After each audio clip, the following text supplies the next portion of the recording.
चलो बच्चों, एक क्वेश्चन सॉल्व करते हैं। Explain about the registration procedure of a partnership firm as prescribe under the Indian partnership act 1932। तो एक पार्टनरशिप फर्म, ये नॉर्मल पार्टनरशिप फर्म की बात कर रहे हैं, एलएलपी की बात नहीं कर रहे। ये बात कैसे पता चली? क्योंकि यहाँ पर वर्ड क्या यूज किया है? Indian partnership act. अगर एलएलपी होता, लिमिटेड लायबिलिटी पार्टनरशिप 2008 होता, तो एलएलपी एक्ट लिखा हुआ होता। यहाँ पे इंडियन पार्टनरशिप एक्ट लिखा है, तो उसका रजिस्ट्रेशन प्रोसीजर समझाने के लिए हमें कहा गया है। अभी इसका रजिस्ट्रेशन प्रोसीजर कहाँ दिया हुआ है, कौन से सेक्शन में दिया हुआ है? तो इसके लिए अपन ने वर्ड सोचा था लीफ।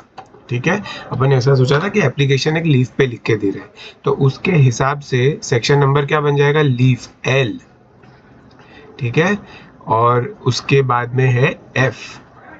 ठीक है, तो 58, section 58 of Indian partnership act 1932। तो हमें सबसे पहले वो कोड करना है, एप्लीकेशन फॉर रजिस्ट्रेशन, जिसमें मेन अपने को ये बात बतानी है कि एप्लीकेशन कैसे करी जाती है। एक पोस्ट करके, वो भी किसको? रजिस्ट्रार को पोस्ट करनी होती है। किसको पोस्ट करना होता है? रजिस्ट्रार को। रजिस्ट्रार एक पर्सन होता है जिसको सारी एप्लीकेशन हमें भेजनी होती है।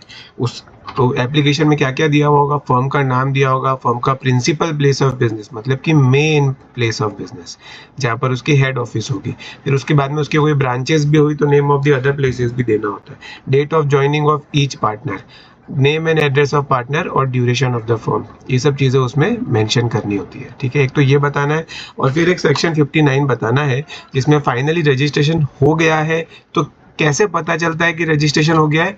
जब रजिस्टर ऑफ फर्म्स क्या है? एक टाइप का रजिस्टर है। आप ऐसा समझो कि एक बुक होती है, उस बुक में जितने भी पार्टनरशिप फर्म्स होती है ना, उनका नाम लिखा जाता है। और ये नाम लिखता कौन है? जो रजिस्ट्रार होता है ना, ये जो मैंने यहाँ पे आपको बताया रजिस्ट्रार, वो नाम लिखता है। वो पहले पूरी चेकिंग करता है।